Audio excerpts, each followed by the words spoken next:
Desakan mundur Menteri Keuangan Sri Mulyani datang dari pimpinan MPR karena dipicu ketidakhadiran dalam beberapa agenda rapat. Pimpinan MPR juga menyinggung penurunan anggaran Menki bagi MPR yang dianggap tidak sesuai dengan yang diharapkan.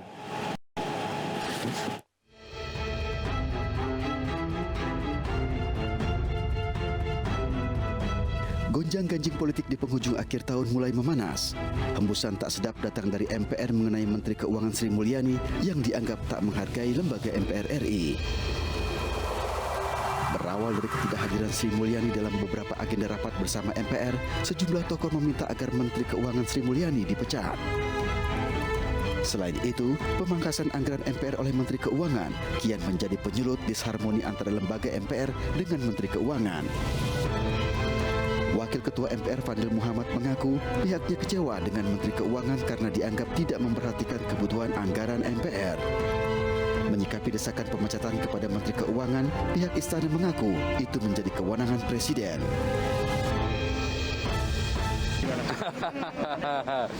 Ya enggak lah, kalau itu kan urusannya Presiden lah mengenai pengangkatan dan seterusnya penggantian menteri. Gitu ya. Kalau Pak Johan Budi tadi. Menyikapi desakan mundur dan alasan ketidakhadiran dalam rapat, Sri Mulyani melalui laman Instagramnya mengaku undangan untuk rapat bersama MPR terbentur dengan agenda rapat internal dengan Presiden. Sehingga rapat bersama MPR diwakilkan oleh Wakil Menteri Keuangan, namun rapat diputuskan ditunda. Mengenai anggaran untuk MPR, Sri Mulyani mengaku anggaran untuk pimpinan MPR dan kegiatannya tetap didukung sesuai mekanisme APBN.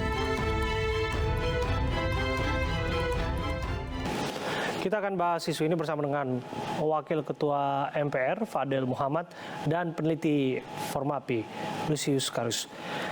Assalamualaikum, selamat malam Bapak-Bapak.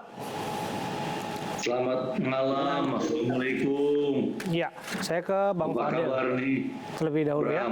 Baik, Bang Fadil, semoga kita sehat selalu ya. Bang Fadil, langsung saja ya. Alasan Anda meminta untuk Bu Sri Mulyani yang saya tangkap adalah karena dianggap tidak menghormati kelembagaan MPR. Saya mau tanya, penghormatan seperti apa sih yang diharapkan?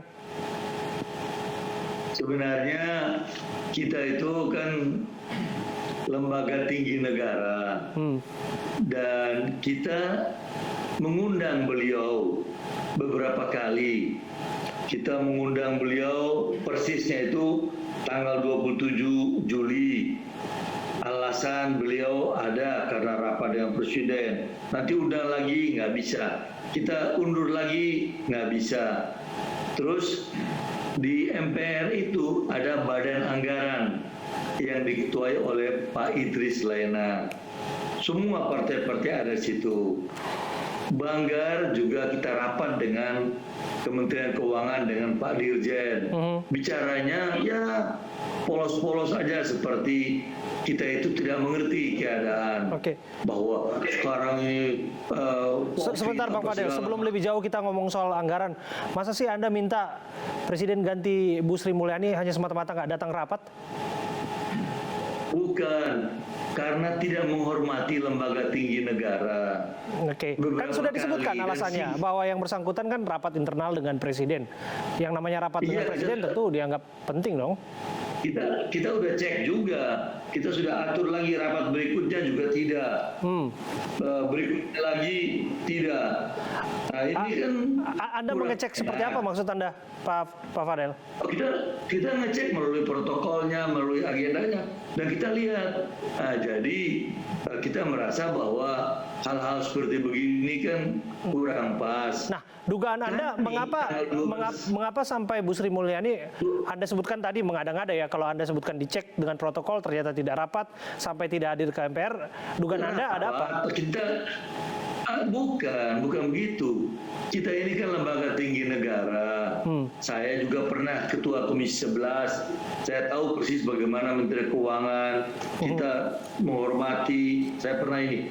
Kita menyampaikan di tanggal 12 Agustus itu menjelaskan lagi kepada Presiden di Istana Negara di Bogor. Permasalahan yang kita hadapi. MPR itu lembaga tinggi negara. Anggaran kita tahun 2018 di atas 1 triliun. kemudian turun sekarang tinggal 600-an. Oke. Padahal dulu pimpinan MPR itu 5 orang, 1 ketua, 4 wakil. Sekarang pimpinan MPR berubah karena politik menjadi 10 orang, 1 ketua, 9 Jadi wakil. yang saya tangkap bahwa masing-masing pimpinan ini butuh anggaran lebih, ya, begitu ya? MPR ini membawai 711 orang. Anggota-anggota DPR dan DPD. Karyawan kita saja ada 600 lebih di MPR. Jadi anggaran untuk. Nah, sekarang secara sistematis itu terasa anggaran itu dipotong. Di rapat pimpinan kemarin kita kecewa karena kita sudah minta berkali-kali. Bukannya efisiensi dan refocusing anggaran itu terjadi di semua lembaga? Tidak ada. Tidak, kita sudah cek, tidak menyangkut refocusing. Kita sudah cek, itu tidak ada sama sekali dengan menyangkut refocusing. Jadi ada kecurigaan dari teman-teman lebih jauh dari itu, bahwa ada upaya untuk melemahkan lembaga MPR ini. Jadi ada upaya sistematis untuk melemahkan lembaga tinggi. Ini menarik. Sebelum kita lebih dalam nanti, pelemahan ini akan kita bahas bersama dengan Bung Lusius ya, untuk dapat perspektif yang berbeda. Bung Lusius, Anda yakin bahwa apa yang disampaikan Pak Fadel ini adalah suara hati dari seluruh pimpinan MPR atau memang personal saja? Saya tidak tahu, tapi terkesan bahwa agak sedikit paranoid mungkin gitu ya, Pak Fadel dan kawan-kawan di MPR gitu ya, menanggapi apa yang terjadi gitu. Karena seperti Bung Abraham tadi, saya juga sulit untuk menangkap di mana sih persisnya Sri Mulyani itu tidak menghormati lembaga MPR gitu ya. Kan disebutkan tadi poinnya nggak datang rapat, kemudian juga anggaran yang berkurang dan lain sebagainya. Jadi ya padahal kan semuanya punya alasan gitu ya. Jadi ketidakhadiran di rapat juga kan sudah disampaikan alasannya, bahwa misalnya Pak Fadel mungkin mendengar dari pihak lain seperti protokol, lalu mempengaruhi penilaian. Saya kira sih kita ngomong yang nyata-nyata saja Pak Fadel ya. Bu Sri Mulyani menyampaikan alasan, lalu mestinya kemudian sebagai bentuk penghormatan kita terhadap hubungan antar lembaga, ya kita percaya alasan itu gitu ya, dan sejauh kemudian kita menemukan fakta bahwa misalnya terjadi kebohongan gitu ya, mengatakan misalnya rapat dengan presiden, tahu-tahu misalnya dia duduk manis di kantornya, mungkin itu yang bisa kemudian dianggap sebagai bentuk tidak menghormati lembaga MPR. Tapi sejauh yang dibaca dari klarifikasi Bu Sri Mulyani, 2 rapat yang dia tidak hadiri sesuai dengan agenda di MPR itu semuanya karena ada rapat lain yang mendesak menurut dia ya, rapat dengan presiden dan juga rapat dengan Banggar gitu. Jadi saya sih belum cukup melihat di mana sesungguhnya ketersinggungan MPR gitu ya atas sikap Bu Sri Mulyani.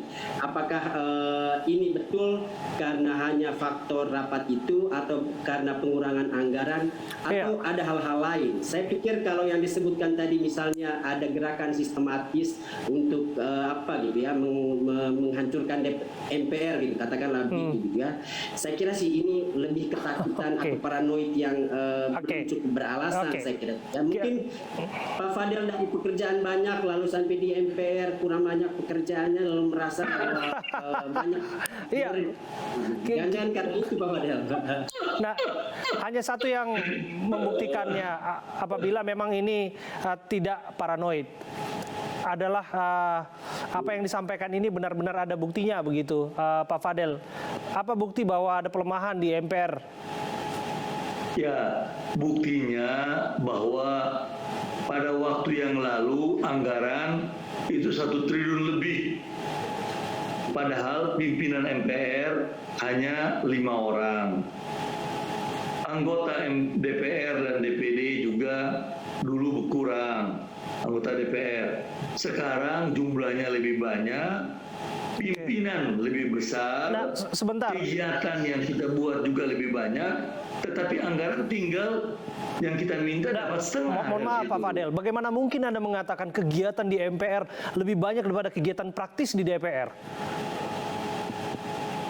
Iya, saudara harus tahu juga, kita punya kegiatan-kegiatan di dapil, ada monitoring, ada seminar, ada yang lain-lain. Ada kegiatan-kegiatan. Iya, itu kan kaitan dengan fungsi tugas Anda sebagai DPR, bukan MPR kan sebetulnya? Iya, betul. Tetapi juga ada kegiatan-kegiatan di MPR yang sudah diatur. Ya. Misalnya kegiatan yang besar yang kita bikin banyak sekali, samping seminar. Sekarang itu sedang penelitian membahas mengenai pokok-pokok haluan negara. Kita mendapatkan masukan-masukan, bicara dengan beberapa perguruan tinggi tentang keadaan politik, menjaga suasana politik ini supaya tidak gaduh. Itu juga kita bicarakan berkali-kali Pak di Fadel, MPR. Orang pasti berpikir sebetulnya, apakah hanya karena benar-benar alasan ini saja? Karena belakangan kan Pak Bamsud juga semacam mengklarifikasi bahwa apa yang Anda sampaikan itu bukan mewakili 9 pimpinan MPR lainnya begitu. Jadi lebih kepada penghargaan saja, nggak usah sampai dipecat gitu yang namanya Bu Sri Mulyani. Pun demikian. Artinya bahasa pecat itu kan bahasa wartawan, ketika itu kita dialog dengan teman-teman wartawan ya kalau kesal. Tapi kan itu kita hanya ingin memberikan sesuatu unek-unek yang sudah mengendap lama. Dan kita merasa kesal sama orang yang sikapnya seperti begitu. Sikapnya yang tidak mengindahkan kita. Dan jangan lupa, dia punya dirjen apa segala, kita bicara juga normatif, dengan banggar juga kita. Kasihan. Iya. Bang Fadel, soal sikap kan itu bisa dibenahi lah ya. Tapi soal unek-unek yang Anda sebutkan tadi, orang pasti akan berpikir kalau ini urusan bahwa Bu Sri Mulyani dianggap gagal memanajemen keuangan negara sebagai bendahara negara yang dianggap dalam tanda kutip utang dan beban negara membengkak. Nah itu pasti orang berpikir mungkin ada benarnya di sana. Tapi kan di sisi lain Anda hanya mengatakan ini seolah-olah hanya anggaran MPR dikurangi, kemudian juga nggak datang rapat ya. Bagaimana mungkin ini menjadi pertimbangan? Iya, kita mempertimbangkan berbagai hal. Tetapi yang paling utama adalah sikap terhadap lembaga tinggi negara. Dan kami telah menyampaikan kepada Presiden. Presiden bersama Menseknek menyampaikan kepada beliau hal ini. Tetapi tidak dianggap begitu. Jadi kita merasa, saya ulangi, kami merasa bahwa dia itu anggap enteng. Udah gak usah dianggap lah. MPR kita ke buang aja sama. Kita ke itu unek-uneknya. Bung Lusius, komentar Anda? Ya, saya kira sih masih terlihat ini sentimen saja atau emosi atau luapan perasaan saja gitu dari Pak Fadel dan kawan-kawan. Ya, tidak ada alasan atau belum ada alasan mendasar yang membuat kemudian usulan pemecatan Bu Sri Mulyani itu bisa dianggap sebagai sesuatu yang serius gitu ya. Dan saya kira ini justru akan berdampak negatif buat MPR sendiri gitu, apa yang dilakukan Pak Fadel dan kawan-kawan meminta Sri Mulyani untuk dipecat oleh Presiden. Karena kita tahu sendiri bahwa 2 tahun terakhir selama Indonesia diterpa oleh pandemi, anggaran negara memang lebih banyak kemudian dialihkan atau difokuskan untuk penanganan pandemi. Saya kira kerja Menteri untuk melakukan itu. Ketika kemudian MPR malah menuntut anggarannya yang dikurangi, saya kira justru publik akan berpikir MPR tidak sensitif gitu ya dengan apa yang kemudian sedang terjadi. Baik, ya kita akan lihat seperti apa nanti respon istana. Sayang sekali, Bang Fadel, waktu kita tidak semata-mata kita bicara anggaran, tapi kita bicara sikap. Sikap terhadap lembaga tinggi negara. Kita akan lihat respon istana atas permintaan Anda. Terima kasih Bang Fadel, terima kasih Bung Lusius sudah hadir bersama kami. Pemirsa, penabuh drum SID Jerings kembali ditahan sebagai tersangka kasus pengancaman. Tetaplah di iNews Prime.